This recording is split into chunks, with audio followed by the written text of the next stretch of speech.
I can teach you the steps of a cha-cha-cha. I can write them down, what your left leg should do, what your right leg should do, what your hip should do, what your arm should do, how you should look at your partner, all that sort of. I could write that down, and it is written down. And these dancing books are super complex to read. And if I sound like I know what I'm talking about, yeah, I took dancing lessons. You know? So, but it's so funny because I bought one of these books because I mean, not because I was, going down the path of buying too high waist tight, trousers and get my hair black and all the way back. But I want to see you in your flamenco uniform. exactly, That's I don't have one. I'm sorry.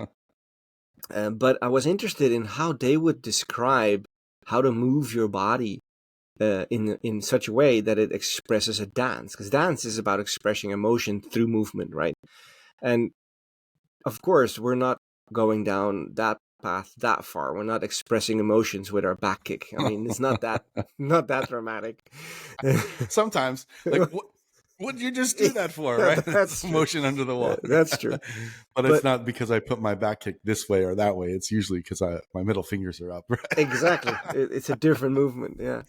No, but it was interesting to read how they would describe the movement of the body. And I think in many ways, like I said earlier, it's about getting the diver to reach a conclusion in their own minds, like, hey, I need to send these and these signals to my butt in order for me to move my legs in such a way.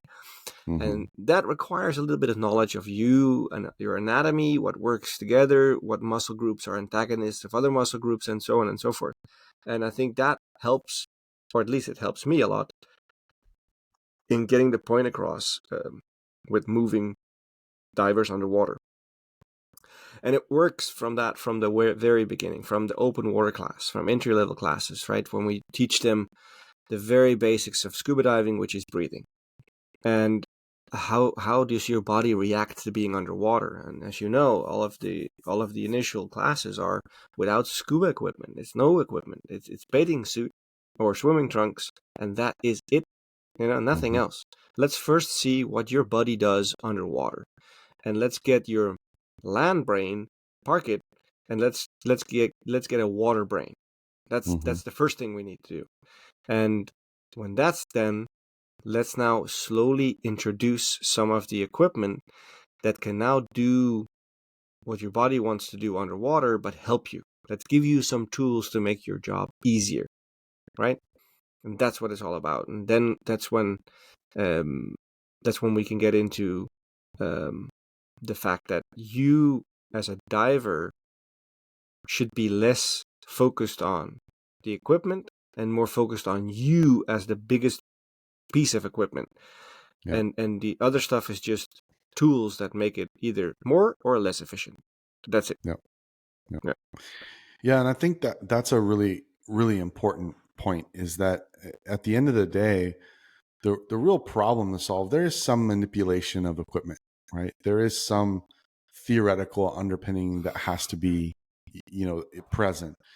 But you're kind of, hitting on the point that the key here is the mindset, is the correlation, is the, metabolizing of that theory and that gear into me as the student. I remember, and I think, just to finish that line of thought, the idea of then the experience of that individual, of that student, is then what drives it home when they have that aha moment, when they put all those things together.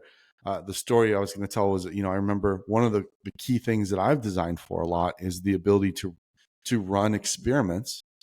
In other words, market experiments, to test risky assumptions in your business plan, business model, right? So a risky assumption could be something like the customer will log on, right? Something like that. Well, in this particular case, I was working in a hospital setting, and the problem they were trying to solve as a team was, these transmuted diseases that move from hospital bed to hospital bed, patient to patient, on the hands of the healthcare providers, which is a kind of gross thing to think about, but it's a big problem to solve in a hospital, and especially in a, I think they had like 30 hospitals, a chain of hospitals.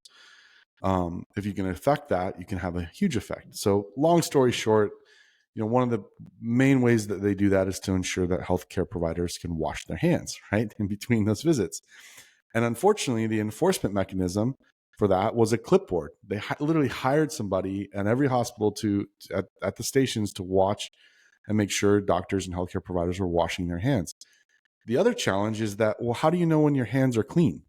So, I mean, if you wash your hands with soap that says kills 99.9% of bacteria, well, how do you know that's true? Do you measure it under a germoscope, and then you go, okay, yep, and now I'm wash my hands, and now measure again. Oh, yeah, nothing's there.